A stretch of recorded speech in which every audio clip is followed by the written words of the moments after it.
I want to set this conversation up and then turn much of the discussion over to the panel. And we've got a great panel here. We have three chiefs: Cerf from New Jersey, Terry Holliday from Kentucky, and Stefan Pryor from Connecticut.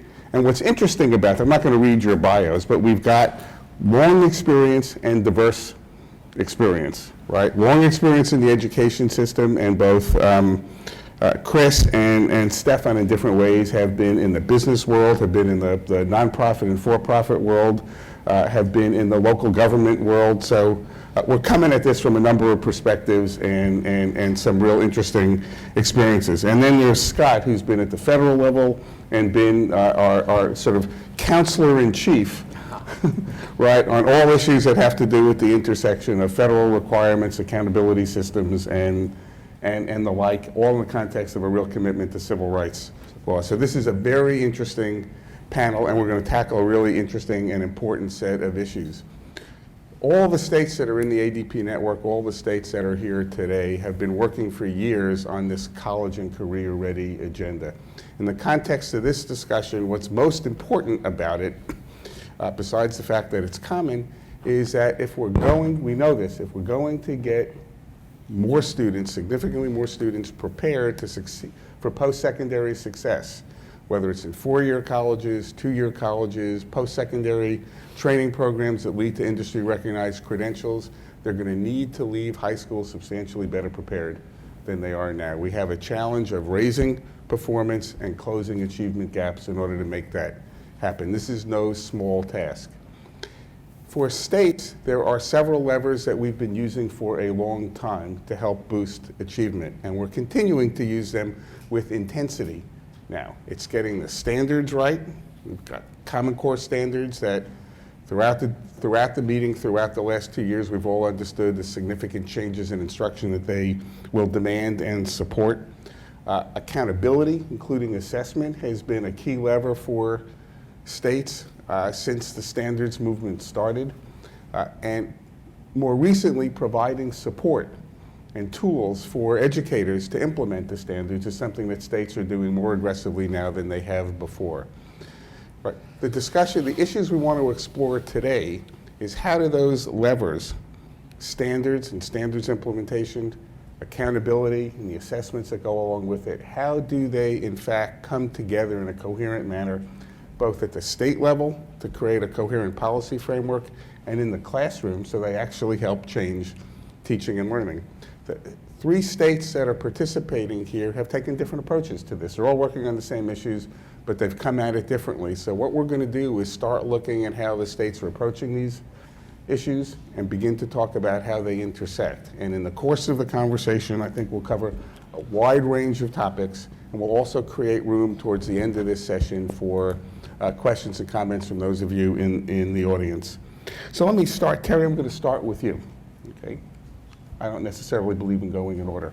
We're going to start with you. Kentucky has had one of the most sophisticated efforts in implementing the Common Core. You've also made significant changes in your accountability system. Talk about how these pieces sort of fit together, right, in Kentucky. How is this coming together, and how is it going to drive change in the classroom? Well, my background is teaching, so I knew that we weren't going to see the changes we need unless we included teachers in this work. So our guiding principle was involve teachers from the very beginning rather than build a big book and dump it on their desk tomorrow. So that was kind of a core thing that rallying the herd, was what we wanted to do.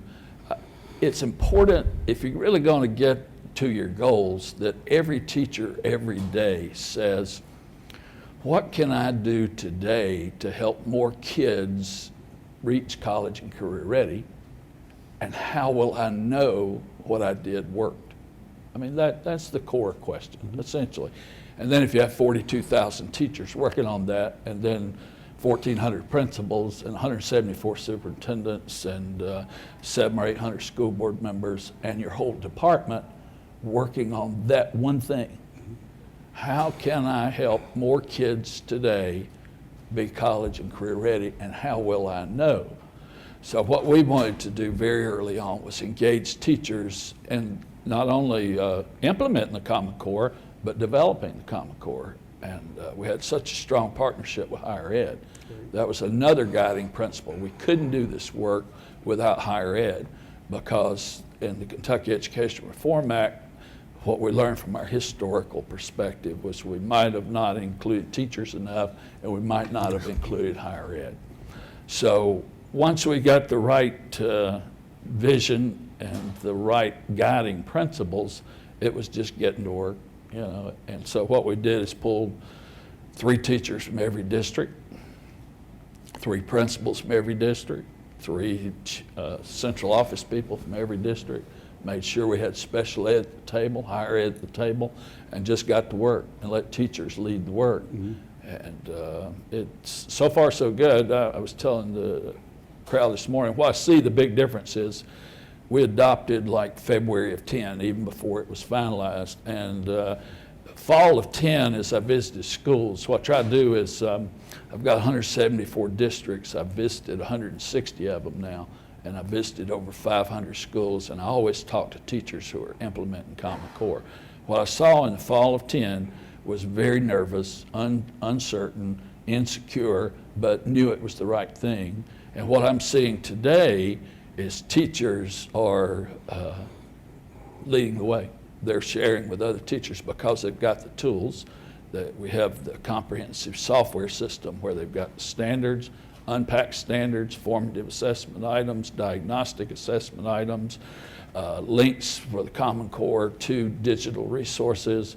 They now have, we turned on this week, professional development that can be customized, individualized for each teacher to help them implement Common Core and any other topic. So, and then we're tying it to the teacher evaluation effectiveness. So it is a systemic change and led by teachers. That's great. So you've got a bunch of different initiatives, and you've anchored them in getting teachers involved and getting higher ed involved and making sure the pieces fit together. So Chris, you've been thinking about this also, and also I know from our conversations thinking about the teacher in the classroom. So talk about it from your perspective, please.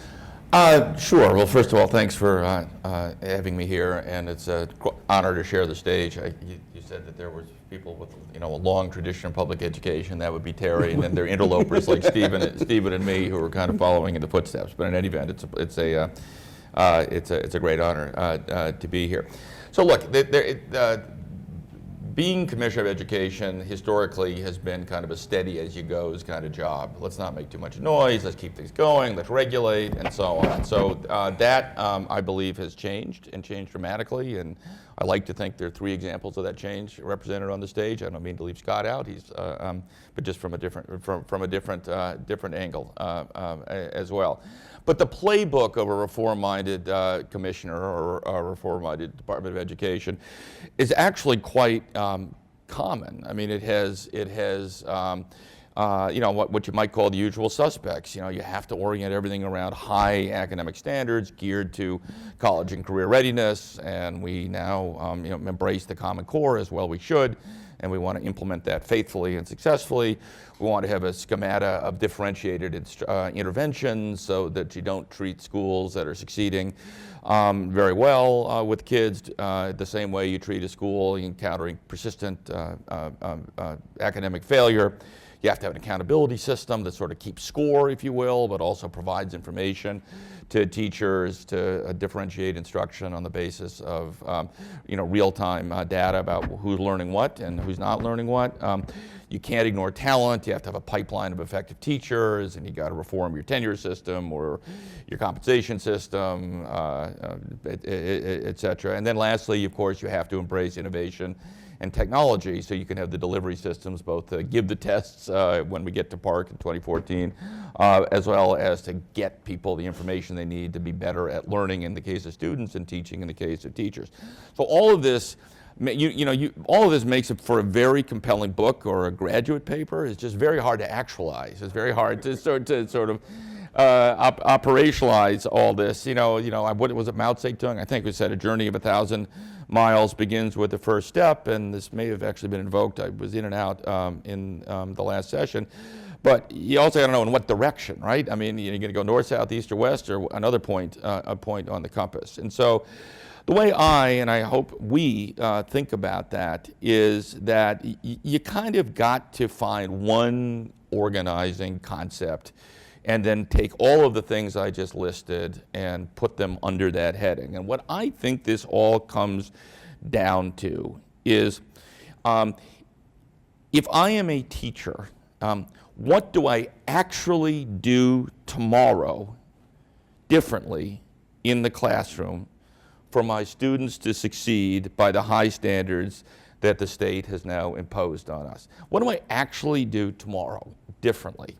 And I think that is where this always historically has broken down. The standards movement, I think has been enormously powerful and important, but it's kind of broken down over that. So for example, we're very good at taking the standards and thinking through why they indeed pivot or progress people to college and career readiness. So we can put out the, what are the learning objectives? We can put them in English that people can understand. We can build, and we're getting better at it, unit assessments or other forms of assessments at the end. It's that piece in the middle, right? What do I do actually differently in terms of how do I conduct my classroom? What are my pedagogical interventions? What are my lesson plans? And so again, if you start with the question we're trying to answer, then I think your implementation strategy is very, very different. And there's much I could say about what we're doing in New Jersey on that. The second thing that's on everybody's playbook but has to be brought into that is when you talk about evaluation and professional development, the talent side, well, it's all got to be around this question about, is what I'm doing differently, getting results? And am I being given the tools to do things differently by these high standards to get results? And obviously the piece around accountability and differentiated instruction all come around that. Well, how do I know that I'm getting better results? Well, that's your sort of accountability system. And do I need to have the heavy hand of intervention in places that are not getting it right despite the best efforts and best intentions?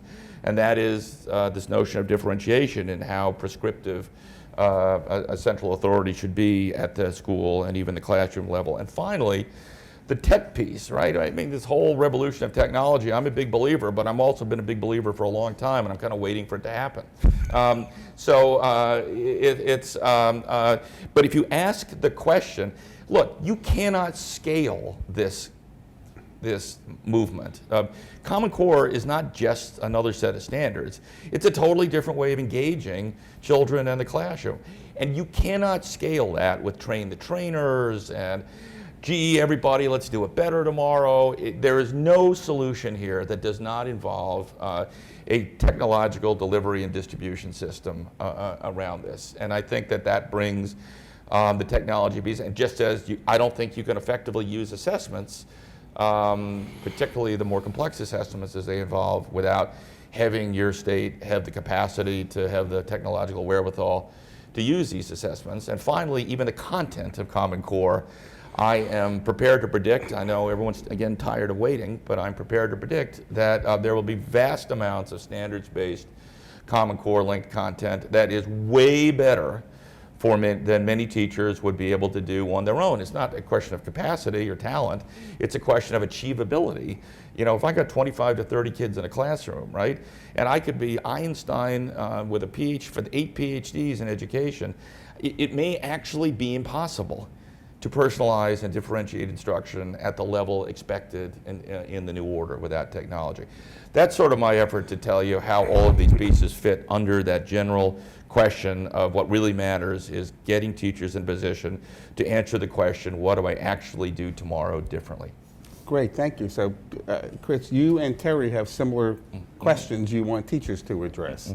Now, Stefan, Connecticut's, in the last year in particular, focused intensely on accountability, changing the accountability system, more differentiated accountability, and a different kind of focus on continuous improvement. Tell us about that, if you could. I'd be glad to. First of all, it's terrific to be with this distinguished company, and thank you for the opportunity. I will say that in the last year, we've done a series of things at once. I will quickly move to the accountability component and the accompanying elements, but under the leadership of a new governor, Dan Malloy, and a General Assembly that was embracing of reform after a long time in Connecticut of stagnation, we've done a series of things. It ranges from early childhood investments to tenure reform to statewide eval to investments in Common Core preparation to takeover and turnaround strategies for low-performing schools and districts and more, bundled in a piece of legislation that passed after much Sturm and Drang in our legislature with only a few variant votes in the Senate and unanimously in the House. So we're proud of the fact that we have momentum, but That's remarkable. But we're also cognizant that those are good structural reforms. That's a terrific stack of paper. But now we have to actually get it done. As to the strand of work that you're describing around accountability and the turnaround efforts in Connecticut, we've really borrowed from the great practices that have existed in other states, predominantly in other states, around low-performing schools and districts, and we've put together, we think, an amalgamated model that can work for Connecticut. We borrowed from such places, I will note, as one audience member's pioneering work. Judy Rizzo is here. She was Deputy Chancellor in New York City under Rudy Crew, has gone on to do many other distinguished things, but Judy created something called the Chancellor's District in New York City.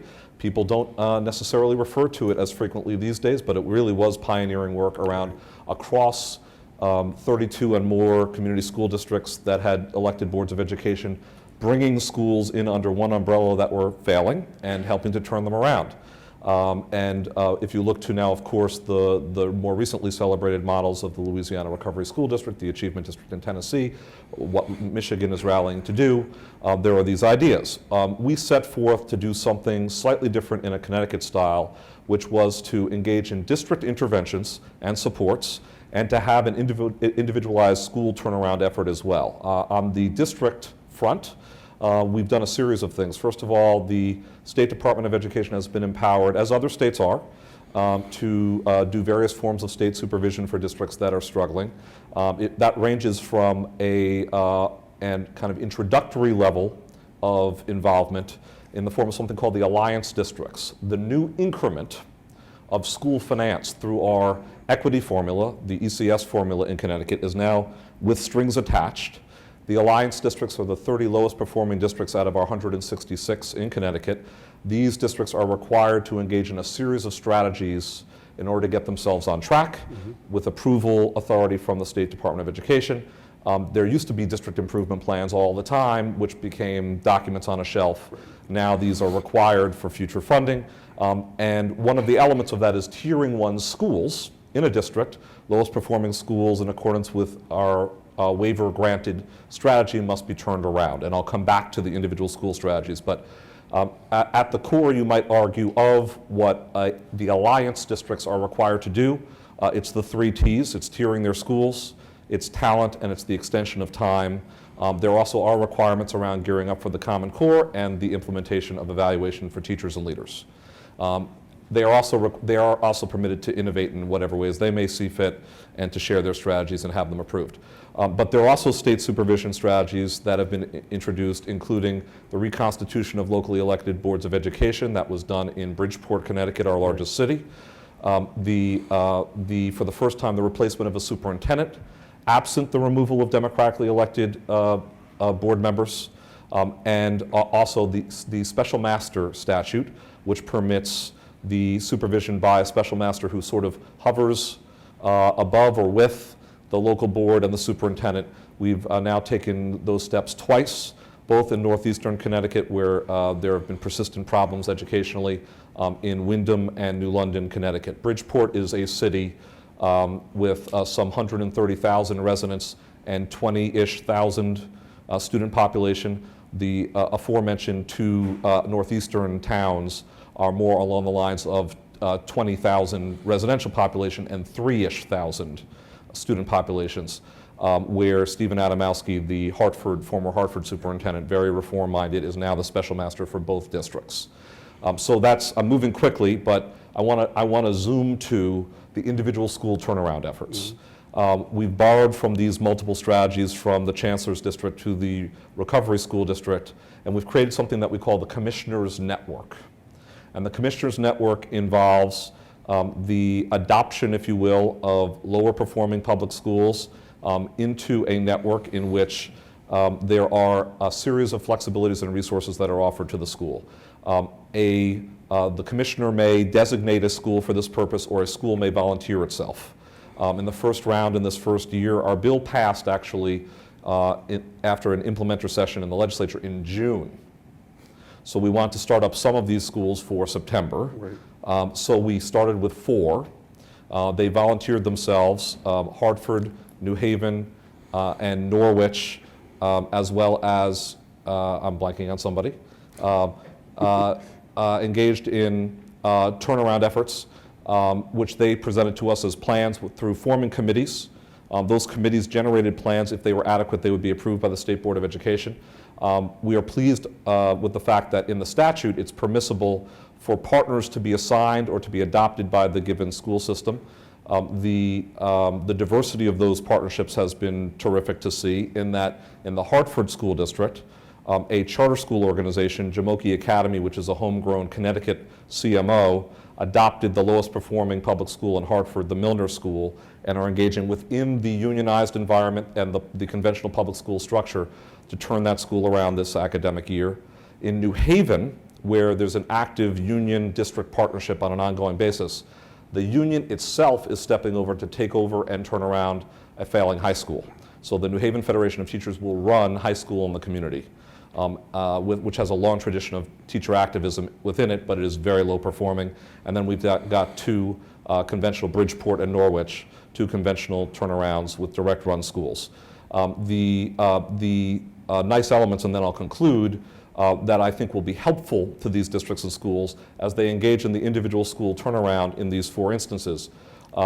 The statute permits that if a committee presents a plan, that plan has the force of law, meaning that it can override collective bargaining agreements. There is a round of bargaining required if the plan is achieved through consensus.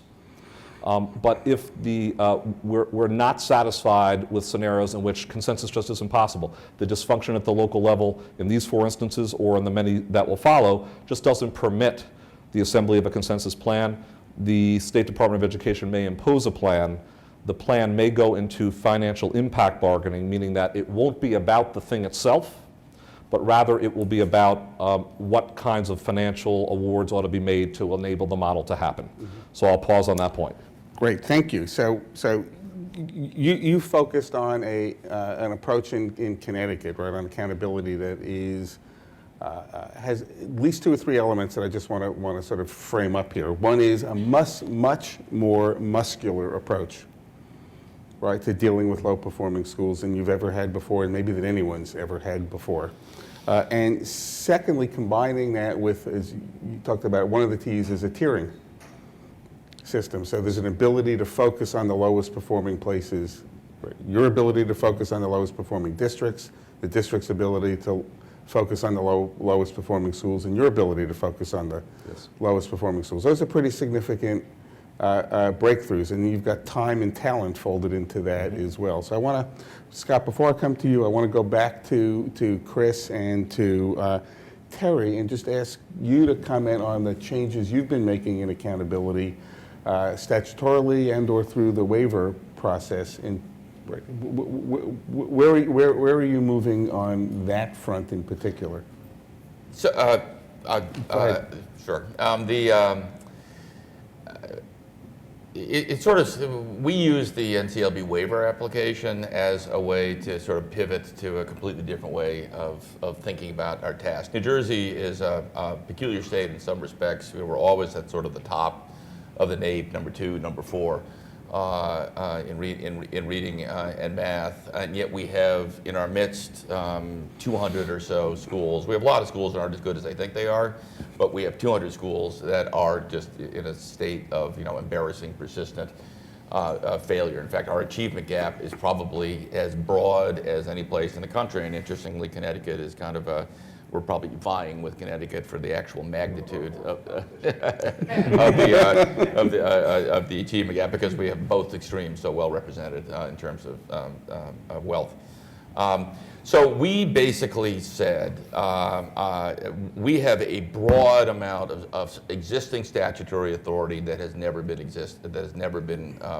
fully exercised. And so, whereas I have great admiration for what was done in Connecticut to get kind of a legislative imprimatur, we basically said we're doing it anyway. So we essentially divided the state into 7 what we call regional achievement centers, scoured the country, got school turnaround experts who are not sort of, from the ordinary cloth. Gave them quite substantial budgets and quite substantial staffs, moved a whole bunch of people out of the ivory tower of Central, put them in the field, and said, your job is to turn around the priority schools and to support the focus schools. That's the new language for the worst schools.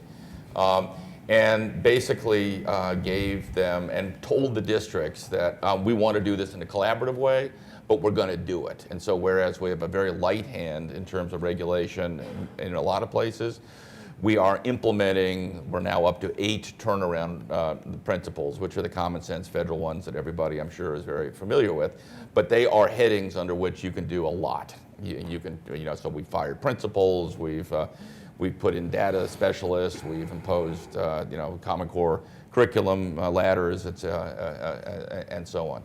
We have then also said that because we have the duty to, quote, take, or the right to take, quote, any affirmative action necessary to achieve a thorough and efficient education, whatever that means.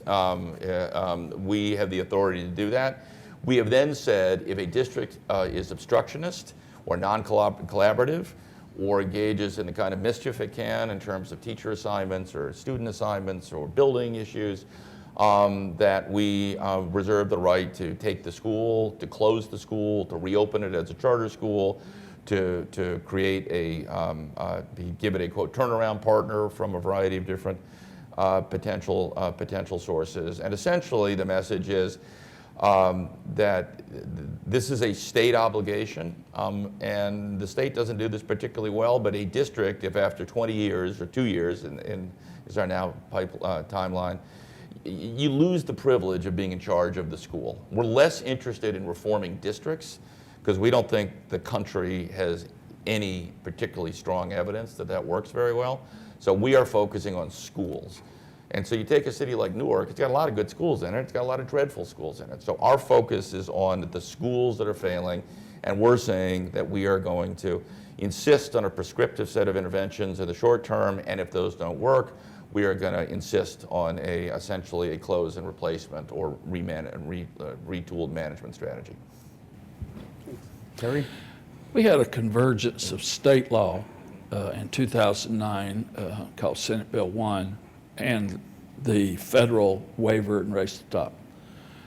It was kind of like the perfect storm, and all we kind of had to do was add the pieces to it. So I had all of the statutory authority I needed to get it done. And we added one little piece around the lowest performing schools. I agree with Chris. You build district capacity, but you focus in on schools. And the only thing I could add to the conversation is probably our very comprehensive needs assessment of these schools. We know they're low performing, and then we go in with an audit team and really dig into why, because the context is very different in different schools, and you come up with different solutions. And then providing them a full-time math coach, a full-time literacy coach, full-time principal coach, and regional centers like everybody's talking about. So the only thing I'd add to the conversation is that audit, and then we do it every 2 years and make sure that our money is wisely invested, and we've got the leverage to go in and tweak things if we need to. And of course, everybody knows our largest challenge with our low-performing schools is in our largest urban setting, who has half of our low-performing schools, but then it's very different in the rural parts of Kentucky. So, Terry, one thing that interested me in what you just said, and I want to raise this as an issue for everyone, Scott, I'm going to come to you next on this. So the needs assessment that occurs in each school that enables you to dig in, particularly in the lowest performing schools, gives you the basis and the foundation for answering the question that you started out with and that you've raised, which is, so in the middle of all this accountability stuff, how does a teacher know what to do to improve the preparation of kids and know whether it's working, right? And that's key. We've often had accountability systems that had all of the pressures that you can imagine, right? And all, the best screens we knew about to identify low-performing schools, but didn't necessarily deliver on that last issue, which is provide the supports to make the changes that are needed. So Scott, you've been watching this unfold across the country. States have gone through the waiver process and designed new accountability systems. So talk from your point of view as you look around, what are the issues that people need to be thinking about in order to translate the accountability efforts into improvement in teaching and learning? Well, first of all, I think it's also clear that thank you for having me. It's humbling to try to bat cleanup in this august group, but let me answer that by just making some connection We have other points. players on deck just in case Perfect, you don't thank work out God. that. I see a number of them in the audience. right, they're in the actually. audience. At one point, I was taking so many notes, I thought about just sitting down there for a few minutes and then coming back up. But I'll start by saying one thing that I hear in common that is really important is the critical moment of opportunity we're in the arc of reform, right? So driven by this line of sight, a term Terry used, this North Star of college and career readiness, and what that means in terms of the knowledge and skills and the deeper learning and what we're really trying to get out of the system. And I think Chris makes a good point, being very aware of the kind of outcomes we really want and the level of change that's going to require in every aspect of the system and the capacity in the system. And yet we have this infrastructure in place, still emerging, standards assessment, accountability, data improvement, that provides a foundation. The big shifts that are happening, I think, are largely about the deepening of that architecture. So you've adopted Common Core, you're moving on the assessments. What's your robust implementation strategy? You've got an accountability system. How is that translating into deeper diagnostic review and a range of supports and interventions? And how are you, really leaning in that critical, now sort of fundamental deal between state and federal more broadly on dramatic, sustained interventions in lowest performing schools around with flexibility for innovation in the higher performing schools. And that critical intersection between policy and practice, I think that's where chiefs live today. Chris, you talked about where we've come from as someone who started working a decade or so ago and recognized that we needed dramatic change, including policy change, and states were going to have to leave. To see it go from compliance monitoring and fund administration to the leaders of policy reform to now the leaders of real systems change and culture shift in terms of the delivery of education and the achieving of these kinds of high standards. It's a profound challenge. It's a great job, but you should be asking yourself every day, what do I want to get fired for, right? Because you're going to be fired for something, so it should be something really good. And one thing that's I do, but I've been sworn to secrecy. Right. One of the interesting things that it's some questions that I heard you answering that are important is one is what is your big bet of what it's going to take to really have this impact? It's really interesting to hear each of you say that your big bet is really close to the ground, right? It's schools, it's classrooms, it's teachers. And how do we get teachers to change their practice in these ways, and how are they going to do better tomorrow and have the resources and the capacity to do better tomorrow what we need them to do? That's a really, I think, interesting pivot. What is your penetration and scale strategy in that regard, I think, is a really challenging issue. You do see this in the federal changes. So the way I would describe waivers and ESA flexibility is after a 10-year arc of federal compliance model, right? How are you making AYP determinations and intervening the way we said and assessing the way you said? This was a first shift back to this kind of innovation and continuous improvement frame. Not all the way there, but good leverage. I was no idea whose phone that is. There's so many phones on the top. Superintendent in Newark. That can't be important. Just tell him What could to fix it possibly himself. wrong? Tell her you'll be back. Cammy's totally. Get Cammy. Put Cammy on speaker. Right away. But the other one I'd give as a signal of way this really is changing, and I think what's important of state leadership back to federal is the race to the top district program is another example of this, right? So one way to think about that, and it'd be an interesting topic of conversation, given the systems that are in place, how much can you change from the top down? And how much of this is also about forcing movement on fundamentally new models of teaching and learning, new models of instruction, right? You know, build it to change the culture. We were with a leading urban district superintendent recently who's had now 5 years on the job, and in some ways is reflecting on successes and progress, and on the other hand, said quite honestly, when he or she goes into schools, it's amazing how little has changed in the classroom. So what does that really look like, and how do you get at that from the inside out as well as the top down? I think that's really important, and if you look what they're trying to get at with Race to the Top District as a leverage point, this big shift to personalization of instruction, to use of technology. You know, my sense is we are going to get here. If we have to wait, it would be a shame. If we have to wait for the demand side. But at some point, the students coming to school and those digital learners as the new teaching force are going to come in and hear, okay, kids, welcome. You know, put down your global knowledge machines, right? Because now it's time to learn. At some point, there's going to be a student spring, right? Where this is going to be a shift. The question is, can we lead that efficiently, effectively? And one question that I've been wrestling with is, are we trying to reform these schools and these systems, or are we actually trying to transform them in fundamental ways to get at the kinds of outcomes we want? And if it's the latter, then how you leverage things like waivers, that's an opening, that's a first step. But I think the more critical work is, what is your foothold into what you think your big bet is? So I hear, Stefan, you saying that it's going to be in part these lowest performing schools and what we're going to do to turn them around in ways that we've never done before. I think in other places it's the same grain size, the same level, but it might be a different entry point. So Terry, you wanted to get in. I just want to give everybody a real world example. good. In a classroom in a rural setting in eastern Kentucky, and you know, right where Lyndon Johnson had been not that long ago. And I walk into the classroom, it's a fourth grade classroom, and the teacher is a collaborative teaching model to provide you know, differentiation for kids in the classroom. And the teacher has her iPad in her hand. She has the technology to shoot it up on the board, and she goes through the direct instruction utilizing the standards and the digital resources that we have provided her through our system.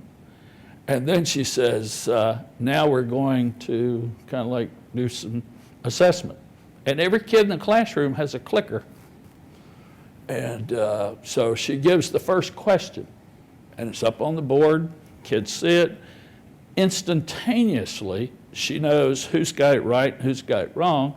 The collaborative teacher walks over, I'm sitting beside the kid who's got it wrong, the only one in the classroom, because the teacher was showing me, and she goes to the kid and walks him through the steps to correct incorrect thinking. And then the next question, 100%, teacher says, time to move on. We got this concept. So that's what we're talking about, is differentiating for kids in every classroom, and that teacher knew right away within 5 minutes whether or not kids had mastered that concept and ready. So she knew, what am I doing today to help more kids be college and career ready, and how do I know I'm doing it? How's it impacting it? Those are the essential questions. Now, could you walk into any classroom in Kentucky and see that same thing? I've walked into east, west, north, and south. I would say it's probably 60% of classrooms in Kentucky are there. And I can tell you, I can't give you the numbers yet, but our first year, 2010, we had 34% of our high school graduates who were college and career ready. And a pretty similar number in New York, wasn't it? I mean, and pretty similar in Massachusetts, everywhere. You know, about a third of your kids who graduate are ready for the next step. I can tell you that we've had significant gains in 2 short years. In about 2 or 3 weeks, we're going to release the numbers. My big concern right now is we assessed Common Core last spring, and we're setting 3 through 12 a Common Core standard, so you can compare 12th grade with 3rd grade, and so that every grade level knows, and every parent knows, and every child knows. And it's going to reflect that 30 to 40%, not 70 to 80%. So the PR campaign that we've had to launch over the last 4 or 5 months with all of our state partners has been massive, because this thing is built on a very tender foundation. And if you get out of Kentucky, everybody raising hell that the scores drop, the rest of the nation, I think, could be in a little trouble. And I would just add to that, because I think Kentucky, I mean, my national sense is they're one of the furthest along. And there are, as your 2 states are, there are accelerators, right? There are people who are moving now really fast. But I don't want this story to dispel the notion of the huge shift that's present. And the other challenge that I would even say to Terry in this is, and I'd love to be proven wrong, is I don't think we know how to do this yet at the level of outcomes we want. Certainly when you add in issues of fundamental inequality and concentrated disadvantage and concentrated underperformance. So I think we're getting pieces, but it's going to be a process, and it should be. There's no doubt this is extraordinarily complex. I just want to point out a couple of bright spots, or at least heartening aspects of this discussion. One is, Terry, as I was listening to you before you talked about the public relations campaign. I mean, every state we've worked with, everybody we've talked with is worried about what's going to happen when a new tests come online and the scores drop. And it's the right thing to worry about. It's perfectly appropriate. We need to take that on. But what you talked about, right, is an important part of a public relations campaign, which is we're actually doing some things to improve performance, right? And I think the closer we come to being able to tell a story that says, yes, we're aiming higher, the standards are higher, the results will come back, they won't look so good, but if that's where the story ends, or even if it ends with, but these are the right standards and you have honest and accurate information, if it doesn't end with, here's what's happening to improve performance, then I think you've got a much more difficult campaign to run and successfully than if you can say, here's what's happening in a 4th grade class, here's how we're seeing improvement in the results, here's why we know we're going to get there. The accountability movement and the waiver have given us a huge advantage to refocus the conversation from one size fits all, no child left behind, to a focus on college career readiness. The proficiency numbers are just going to be part of the story. Right. The big story is, how many more kids do we have on track to be college and career ready? And mom and dad, they buy that. They don't understand the proficiency part because, it's been so confusing with no child left behind. Right. How can my kid in my school be great and the feds call it a failure? But now everybody's focused on the same concept. Every state has the same measure, the Common Core standards. Well, 46 of us do, and the others who don't have something very similar. Right. So I think we've got the right national vision right now. I'm just hoping that we don't have a big upheaval that kind of derails our work. Yeah, we're all hoping. We'll see.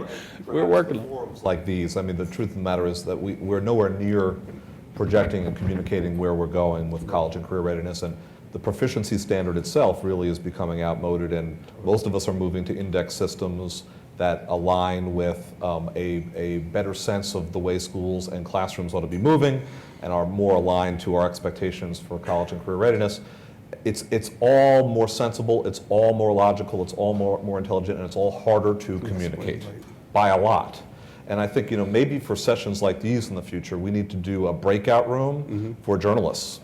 And not so much for them to cover the conference, that would be great, but to actually translate what we're intending to do and explaining how, it's not that the kids got dumber when these new scores come out. We're all concerned about that, but really it is looking at how many students are prepared for college and career. And so I just want to respond to the last point about journalists, which I think there is a need for a education and training effort, if you will, for journalists that we need to engage in. We generally don't bring journalists.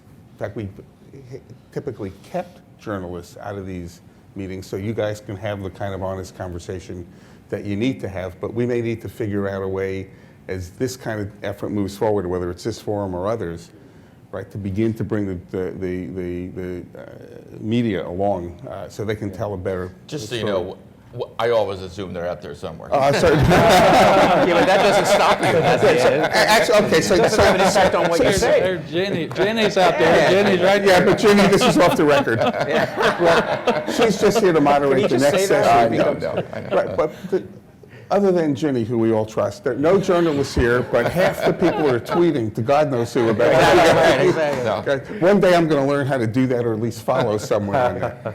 So, I want to sort of pick up on another strand here that sort of gets to the waivers, but also gets to I think the maturing of the accountability system.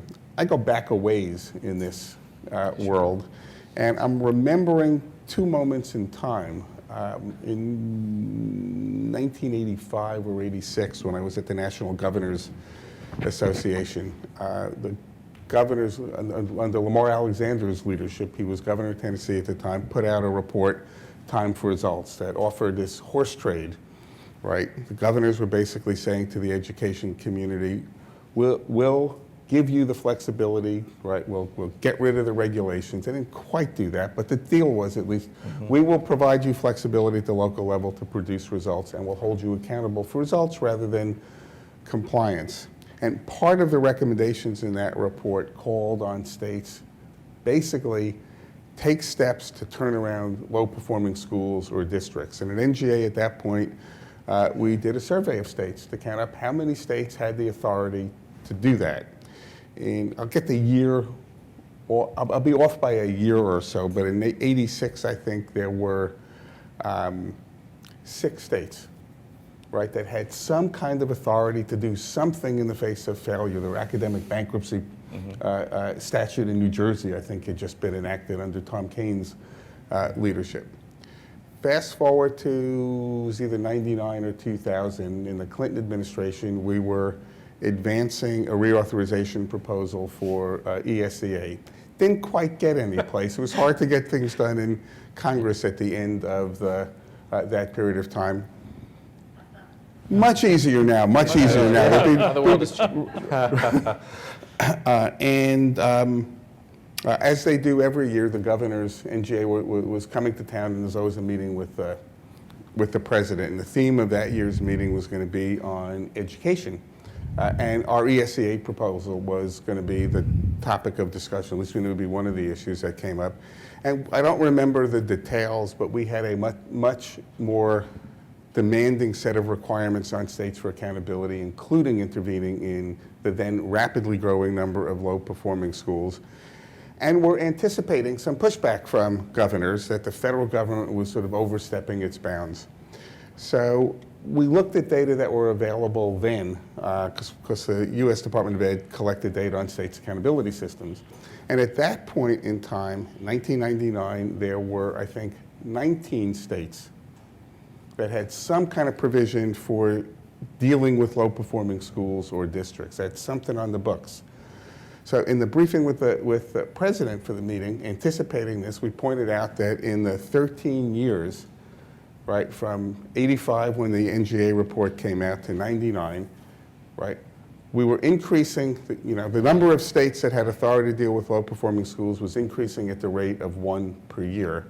Right, and if we kept up at that pace, it'd be a long time, right, before we actually had a mechanism in the country for states to do something about low-performing schools. And of course, by the time the 50th state got there, the law would have changed in the first 10, so we'd never quite get there. This was all by way of justifying and fortifying the president to be able to deal with the pushback, which, by the way, did not happen, interestingly enough. And one lesson from that I took was states do a lot of things well, but when it comes to being tough-minded on accountability, they actually need a federal push to get going. Now fast forward to this point in time, and I think what we are seeing is a fundamentally different dynamic at work, partly because the federal push that came through No Child Left Behind, which was in response to the kind of data that I had just talked about, right, went overboard in some ways, was too prescriptive and didn't quite leave room for states to figure out how to make this work in their own system. What we're now seeing, partly as a result of the waiver process and partly just as the maturation of this accountability effort, are much more robust efforts in states that not only identify places that need to improve and have something on the books that say we can do something about it, and more muscular efforts on the books, but they're being increasingly married, right, to tools and strategies that answer Terry's question of teachers and your question, which is what do I do tomorrow that's going to improve the performance of students, and how do I know if it's working or not? That is a huge, huge change, and I think a really promising one. So however complicated this all is, right, it tells me that we're very much on the right track here and very much poised for the kinds of changes in teaching and learning that are going to be required in order to get the results that we need. So that was just a small editorial comment that hit me while this discussion was going on. I'm going to just check my watch here. I want to give you all time to react to that or to what each of you has been saying and offer any additional thoughts. And in about 5 minutes, we'll turn it over to to folks in the audience who can improve upon what we've been saying and also ask questions and make other comments. So are there additional thoughts any of you want to put on the table? I'll just say on that last point that I do Yeah. think you're right that, that this grand deal is now even more strongly in place. And I would just say, in my opinion, that it's there in two directions. One is you have this at the core of the new state-federal relationship as the core non-negotiable, in part driven by a secretary who will say quite powerfully, I keep a list of the X number of lowest performing from 8 years ago and who are the lowest performing today, and they're the same damn schools, and we've got some important work to do. But also has codified that now in the architecture of what is the obligation under Title I, soon to be for 40 plus states. But I think the other that we shouldn't miss is, and I'll let you guys tell me if I'm wrong, it's embedded in what the state leaders see as part of their core responsibility in a way it wasn't before. So I don't know this for sure, but I imagine that when Stefan wakes up and says, what is my job today? On the top list, the top few item list, is this issue of turning around in ways we've never achieved before these lowest performing schools. And that leadership, which was again part of the principles that 45 states adopted publicly in terms of next generation accountability, that was then sent to the administration, and Terry was part of that task force and had his state law. He was building the system side by side, which was so helpful because we could show to the president and the secretary, here's what it would look like.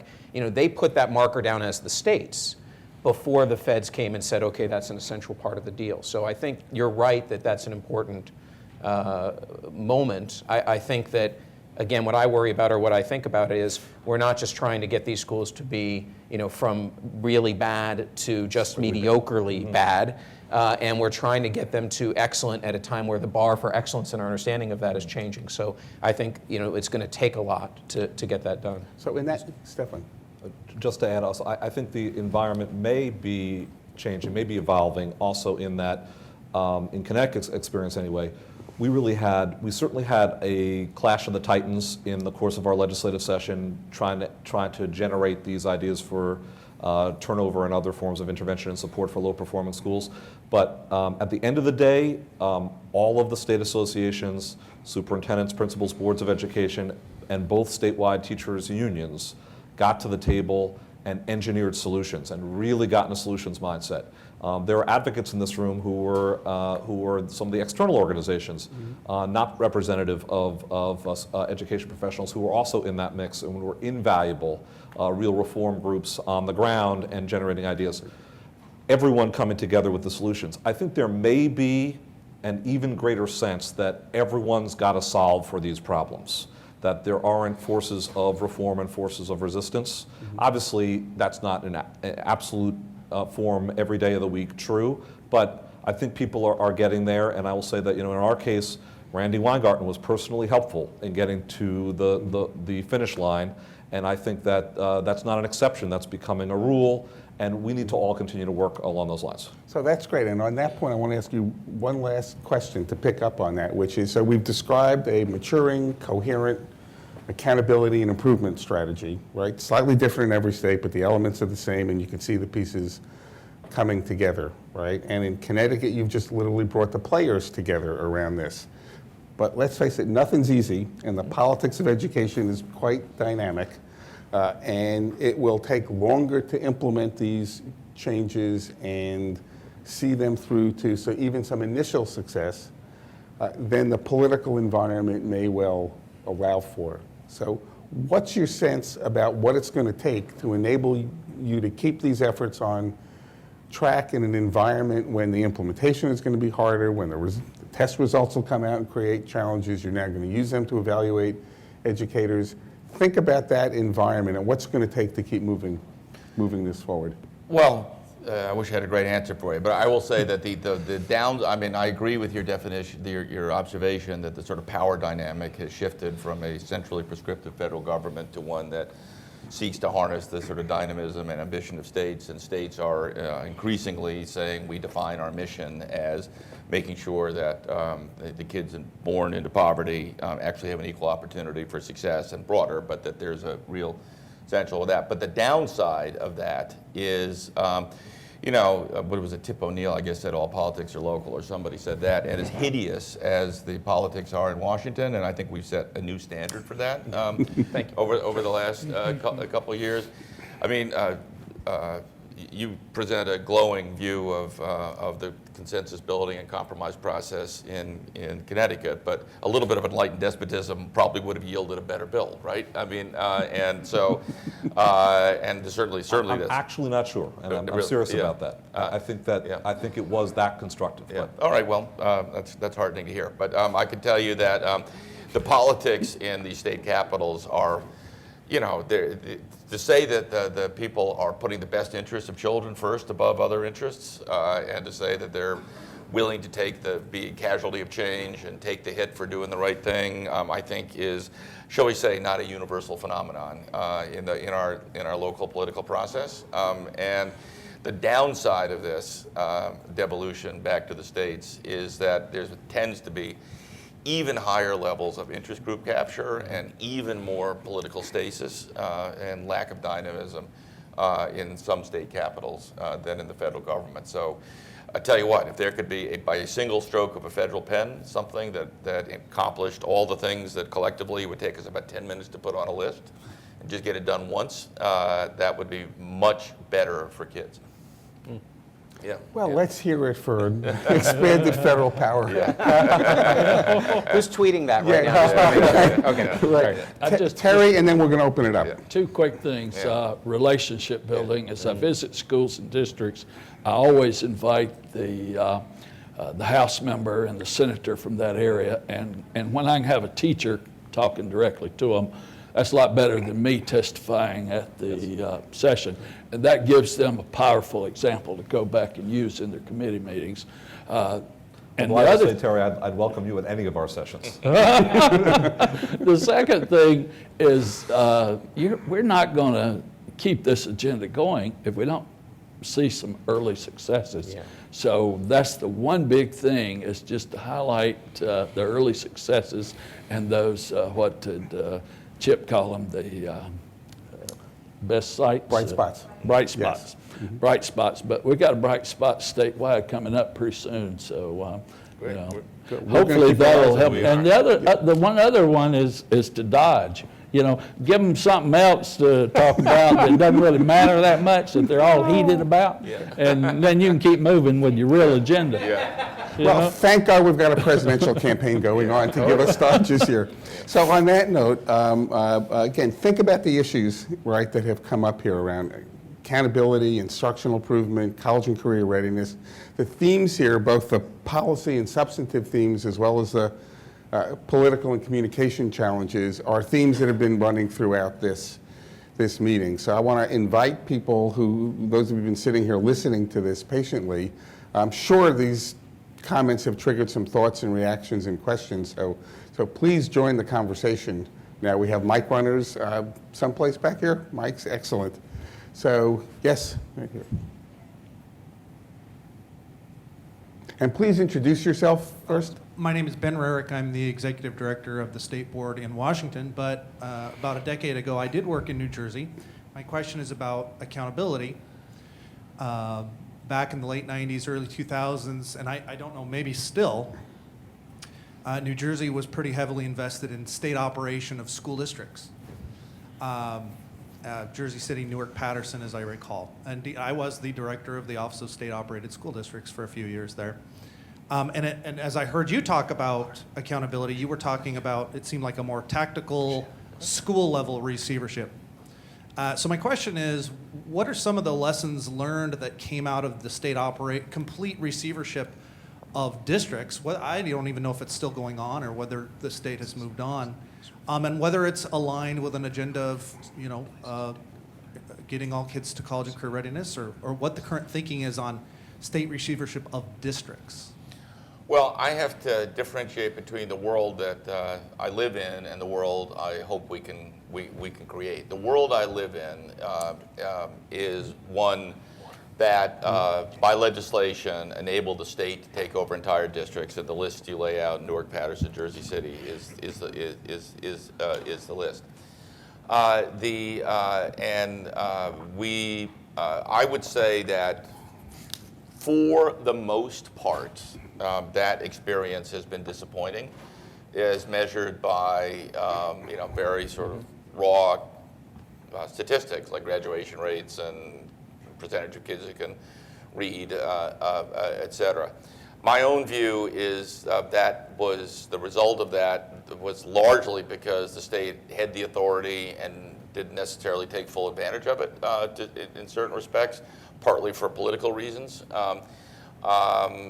But I will tell you that my own view is that is not the right way to think about it. I know there are a lot of interesting receiverships around the country, Massachusetts, Connecticut, and in other places. There's a very few examples I can think of where I am persuaded that a state takeover of a district actually had a very significant change on student outcomes. Wish it would, but it just doesn't seem to work that way. So the world I would like us to move to is to focus on schools. Now you go to a place like Camden where 23 out of 26 schools are in the bottom 5% of the schools in the state, the line gets a little blurry. But there are a lot of districts where there are those schools that are terrible and those schools that are fine, and some that are great. And I would much rather not come in through the intermediary of a district and say, you need a better human capital strategy. I'd rather come in and say, in this school tomorrow, you need a different principal, you need a different mix of teachers, you need to expand your learning time, and you need to faithfully follow a curriculum that actually will progress you to college readiness if you do this well over 12 years. That feels to me a more realistic strategy. Thank you. Other questions? I think we've got one up here, and then we'll come to Terry. Hi, my name is Dimitri Melhorn. I'm with Students First. Several of you talked about the importance of the schools, individual schools. Momentum for this movement is going to depend on showing real results in individual schools, in Camden, in Milner, and Hartford. And yet someone else mentioned that the same schools that are on the bottom performing list today were on the bottom performing list a decade ago, 2 decades ago, 3 decades ago. You look at business, you look at sports. Changing the culture of a low performing entity is one of the hardest things and one of the most important things to do. But that's the whole ballgame for all of you guys, for those schools. So for Milner, or for the schools in the low-performing schools in Newark, or for those schools where even though the technology is there in Kentucky, the culture is not yet there to really take advantage of it. How do you turn that around? I think the one piece I'd add to what Chris talked about, I definitely agree. You go to the school level, but you're going to be gone one of these days. And how do you keep it from reverting back to what it was? Because every turnaround effort we've ever had, state takeover and everything else, didn't really work. So the poverty in the community, which comes first, chicken or egg, poverty in the community or a low-performing school, I would say poverty in the community came first. And schools turned based on reflecting their community. So you got to have a more comprehensive strategy. So the one piece I'd add to what's been said is we do a district audit. And we determine, does district have capacity to support this school once we're gone? And so we're kind of like running parallel tracks here. We're supporting the school to build capacity to create a turnaround in the culture, and we're building district capacity. And in some cases, we do manage the district, but we quickly are trying to build their capacity. And then one little thing at the school level in Kentucky is the school councils have all authority, hire, fire, everything like this.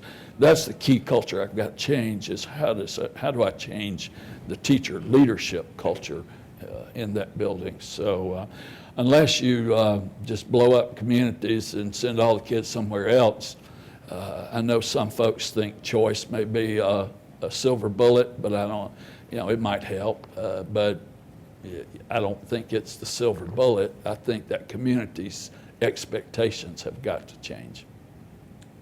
On the agreeing fully with Terry on the point about parallelism between the work that needs to be done at the district level and the individual school level, I think we need to pursue both. That's what we're doing in Connecticut, or beginning to do, not to over-aggrandize what's underway. We'll see if it works. But the notion of the 30 lowest performing districts having a new relationship with the state around their funding and all the various intervention and support mechanisms that we're providing, and then getting into the very lowest performing schools for individual turnarounds, I think that matters, so I fully affirm that point. I would also say, though, that I think to the question, in the past, I think too infrequently we look to make true structural change when we talk about turnaround. There might have been a change of a principle, there might have been change of a curriculum. There were rarely reassessments of the collective bargaining arrangements and the real talent mix at the given school. Not in every single case was there a failure on that point, but very often there was.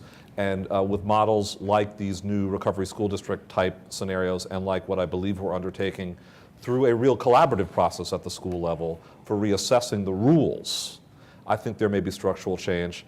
I also think that the notion that you need to do something dramatically different that signals a different trajectory for a school matters, and that's why these partnerships with organizations like, on the one hand, a charter organization at Milner in Hartford, and on the other hand, a teachers union running a school in New Haven, Connecticut, those things matter. That means that things are just going to be managed very differently, and there's a model that's coherent and has been thought through by an organization that has its own resources. I think that can change a trajectory. And then finally, I would point to the questioner is from an advocacy organization, and I would say it's very important It's your role, David. that advocates create the sustained momentum for change.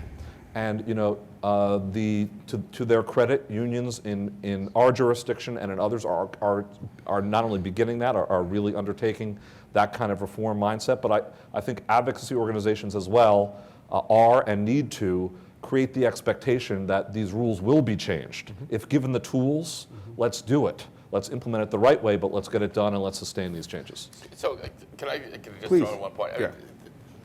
Facts are very inconvenient things. And the facts are, and I think we got to start with this, is that if you take the list, and Arnie talks about this sometimes, of like the 2,000 most unsuccessful schools in the country, I don't know, 5-7 years ago, and the 2,000 most unsuccessful schools in the country yesterday, there's almost a perfect overlap. And it is not because of a lack of money or good intentions or federal interventions, or like, it's just like, whatever we did, it didn't work in a measurable way. I don't mean to be terribly pessimistic about this, because there's certainly lots of bright spots, or whatever we call them, or counterexamples, and a lot of good policies underway to try to change that. But those are the facts, right? And so I think that for all the sort of ideas that we're collectively floating and trying to intervene, I think a basic reality is that a material subset of schools are not going to get better simply because you exhort them to get better. I would like you to have higher expectations for children starting tomorrow, right? Or whatever. And so I am, and I know this generates, there's not consensus around this one. I just don't think that we are right if we don't have a strategy that some places need to do a restart, or a reset, or a zero out, or a closure, or a replacement with an alternative school, whether it's a charter school, or doesn't need to be, or something else. Because if we're not willing to confront those facts, then the potential for enormous self-delusion is, I think, very much there. Can I add one other thing it'll take? So I think you've hit on a very obviously sobering and challenging question. So what would make this different now? So it might be that the strength of the levers are different, that the will that we need to sustain internally and externally may be different. I hope one thing that we didn't talk about is that the knowledge base is different, right? I hope that the knowledge of what it takes, particularly in knowable and addressable conditions of poverty, and the willingness and ability to take those on, and the reality of the critical role of human talent, and that, so I think, hopefully there's things we're willing to take on more. But one other issue that I really think is a challenge for state leaders right now is back to the shift of continuous improvement and how do you show early wins and other things. From a systems change perspective, getting some sense of what are publicly saleable objective outcomes that are part of a sequence that doesn't set the bar so high for first or second year that you can't possibly meet it in undercuts, but isn't so amorphous or uncommunicated that it just doesn't give a... Or I so think low. being very deliberate about what that looks like. So I think part of the challenge is how do we put all those pieces of what might be different together in the hopes that then over time as part of a continuous improvement process we see something we haven't seen before. But it's a very tough question. So we have time for one more question. Terry? I'll make it very brief.